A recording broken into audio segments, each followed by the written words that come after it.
नमस्कार दोस्तों, मैं अविनेश सर व्यास अकेडमी से आपका स्वागत करता हूं। और आप सभी लोग बेसब्री से इंतजार कर रहे थे कि भूगोल की क्लास क्यों नहीं लग रही है, तो हम आपके सामने आ गए हैं भूगोल की क्लास लेकर। आप लोग पहले से परिचित होंगे हमसे और बहुत दिन से इंतजार चल रहा है कि आप भूगोल की क्लास कब लगवाएंगे, तो हम आपके सामने आ गए हैं भूगोल की क्लास लेकर। माने सौरमंडल के बारे में हम लोग पढ़ेंगे। उसके बाद इसको अच्छे से, पहले आप लोग सीधे से इसको अच्छे तरीके से चित्र को देख लीजिए कि सौरमंडल, आपको देखने से ही कुछ समझ में आ जाएगा कि क्या होता है सौरमंडल। और आपको बता दें, भूगोल में सौरमंडल का बहुत बड़ा रोल होता है। यहाँ से एक दो क्वेश्चन तो आना तय रहता है, तो इसलिए हम लोग सौरमंडल के बारे में जानकारी करेंगे या जानकारी लेंगे कि सौरमंडल क्या होता है, इसमें कहाँ से क्वेश्चन पूछे जाते हैं, कैसे पेपर में आता है। अजीब अजीब क्वेश्चन आते हैं, कभी कभी तो ऐसा आता है कि इतने बड़े लंबे क्वेश्चन बता दिए जाते हैं कि उसमें आंसर निकालना थोड़ा टिपिकल हो जाता है। तो हम लोग बहुत आसान तरीके से इसको पढ़ेंगे कि आराम से धीरे धीरे एक स्टेप बाय स्टेप पढ़ेंगे और वहां से क्वेश्चन आंसर हम देते रहेंगे।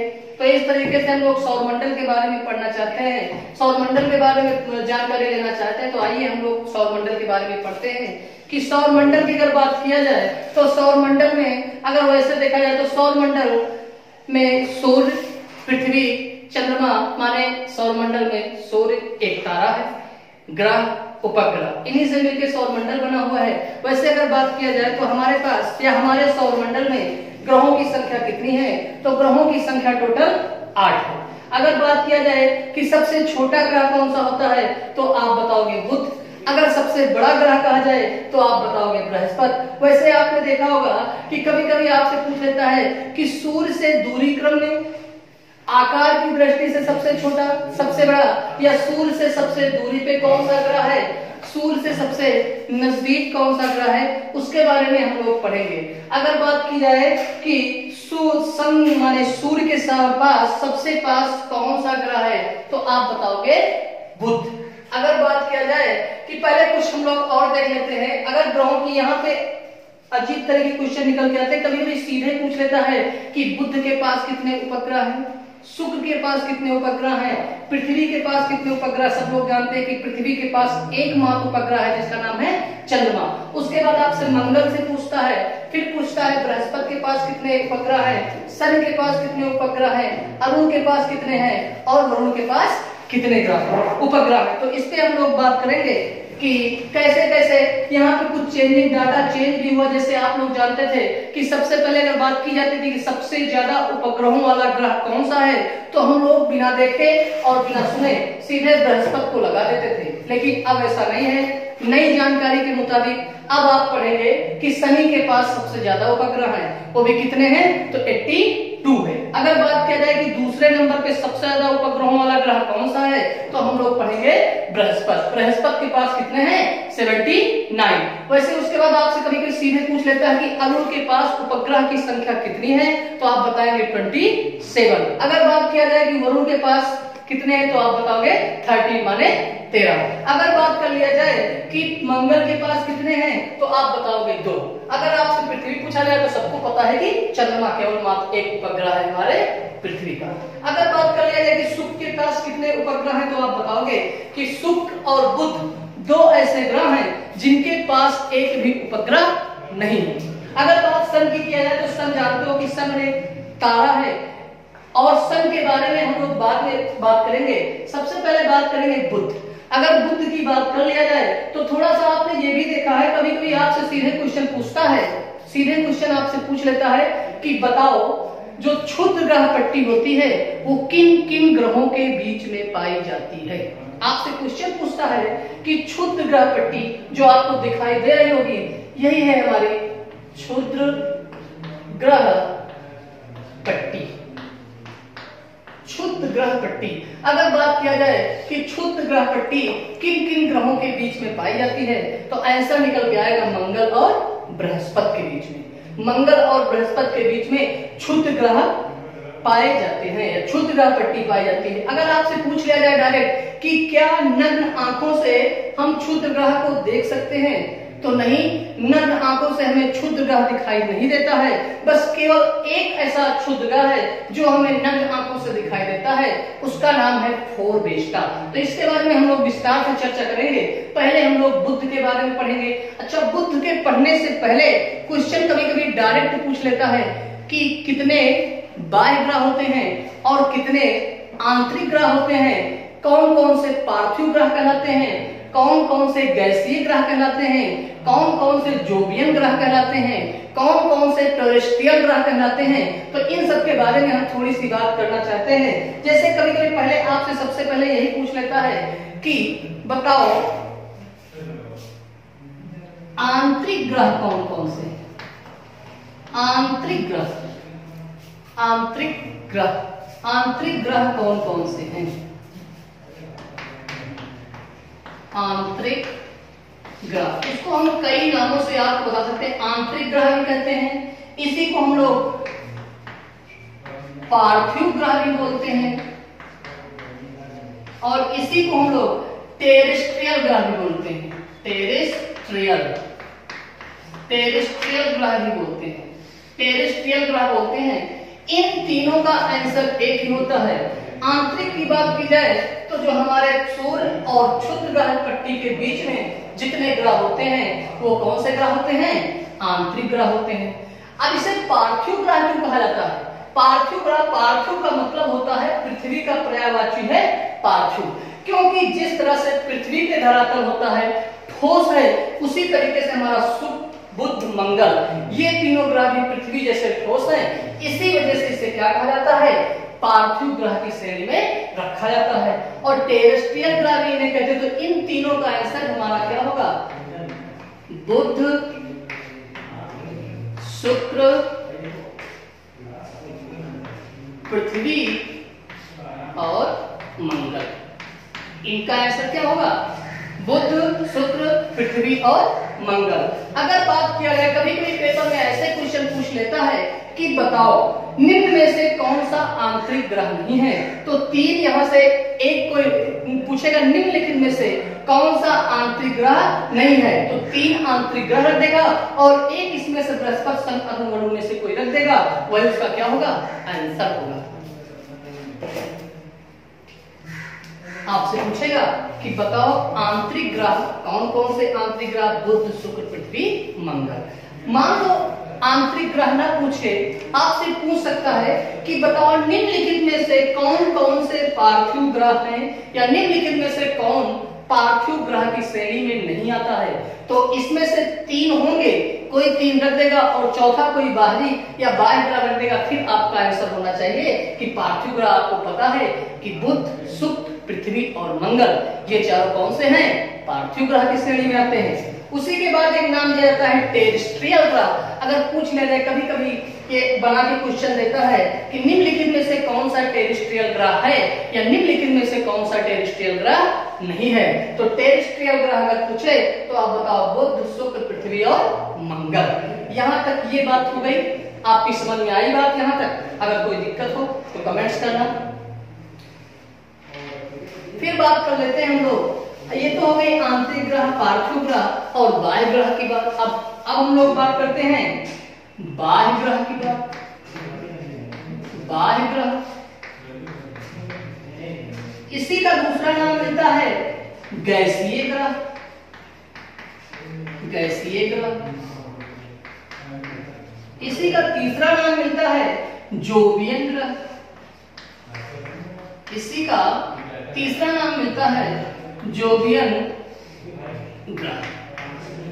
इन तीनों का आंसर एक ही होता है, चाहे आपसे बाह्य ग्रह पूछे, चाहे आपसे गैसीय ग्रह पूछे, चाहे आपसे जोवियन ग्रह पूछे, चारों इसी के अंतर्गत आ जाते हैं। क्योंकि बाह्य ग्रह का मतलब यह है कि सूर्य से अधिक दूरी पर है और इनको दो श्रेणियों में बांट दिया गया है, एक आपका आंतरिक ग्रह और एक बाह्य ग्रह या बाह्य ग्रह। अच्छा, इसी को गैसीय ग्रह क्यों कहा जाता है?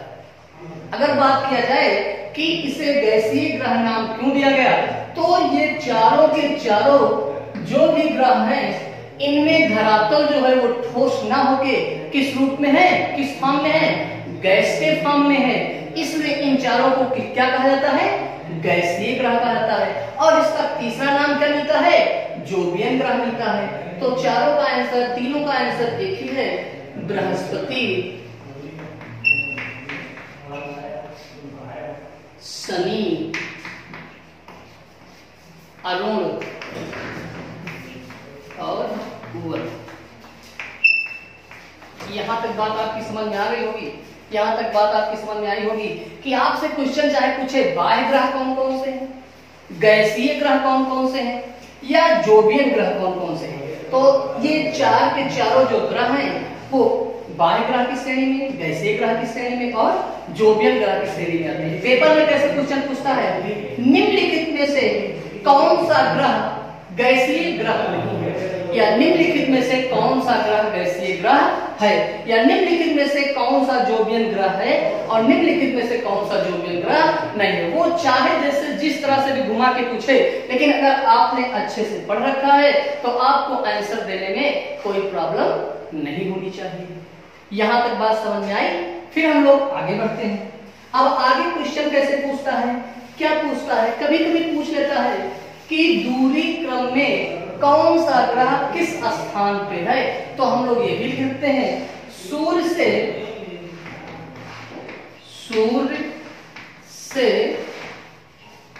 दूरी क्रम में ग्रह, या सूर्य से दूरी क्रम में ग्रहों की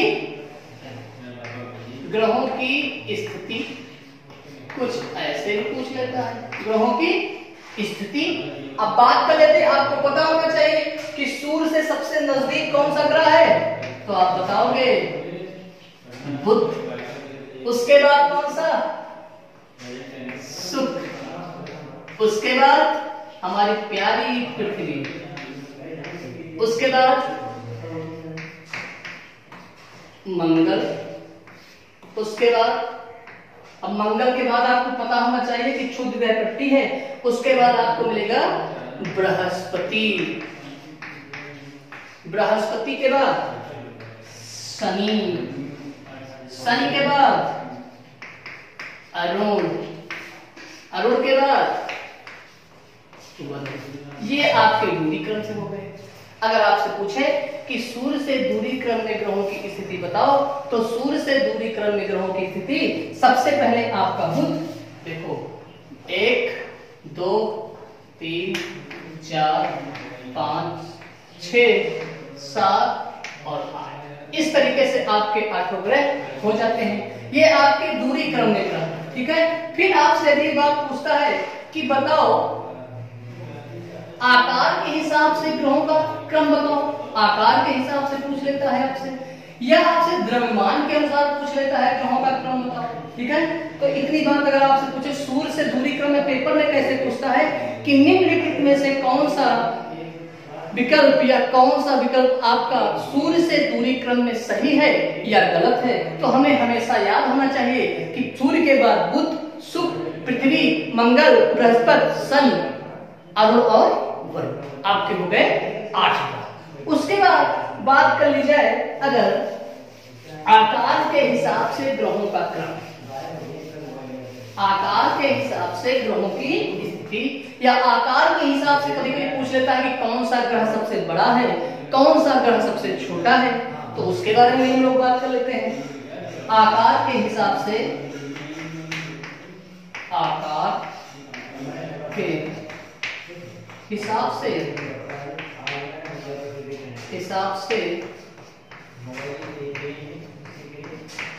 ग्रहों का क्रम, यहां से क्वेश्चन उठाता है और बार बार हमने देखा है ज्यादा क्वेश्चन पूछता है तो मंगल के बारे में पूछा है कि बताओ मंगल जो है वो आकार के हिसाब से किस स्थान पे है, और लोग वहीं पे 5वें पृथ्वी, 6ठे पे मंगल को रख देते हैं, जबकि वो पूरी तरह से गलत है। अगर आकार के हिसाब से ग्रहों का क्रम देखा जाए तो सबसे बड़ा ग्रह कौन सा है?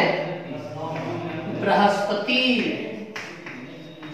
अब आपको एक बात और बता दें, ये जो बाह्य ग्रह हैं, ये जो 4 बाह्य ग्रह हैं, यही क्या हैं? आकार के हिसाब से सबसे बड़े हैं। बृहस्पति के बाद शनि, शनि के बाद अरुण, अरुण के बाद वरुण। ये आपके हो गए 4 बड़े। वरुण के बाद अब हमारी पृथ्वी किस नंबर पे आती है? तो हमारी पृथ्वी जो आती है वो किस नंबर पे आती है?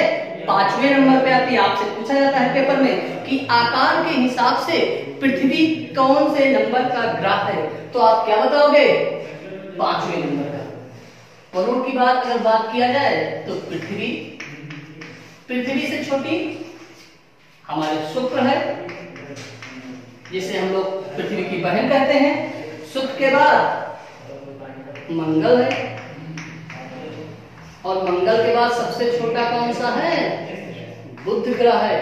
अगर आपसे पूछ ले कि आकार के हिसाब से सबसे छोटा, तो आप क्या बताओगे? बुध बताओगे। अगर आपसे पूछ ले आकार के हिसाब से सबसे बड़ा ग्रह कौन सा है, तो आप क्या बताओगे? बृहस्पति बताओगे।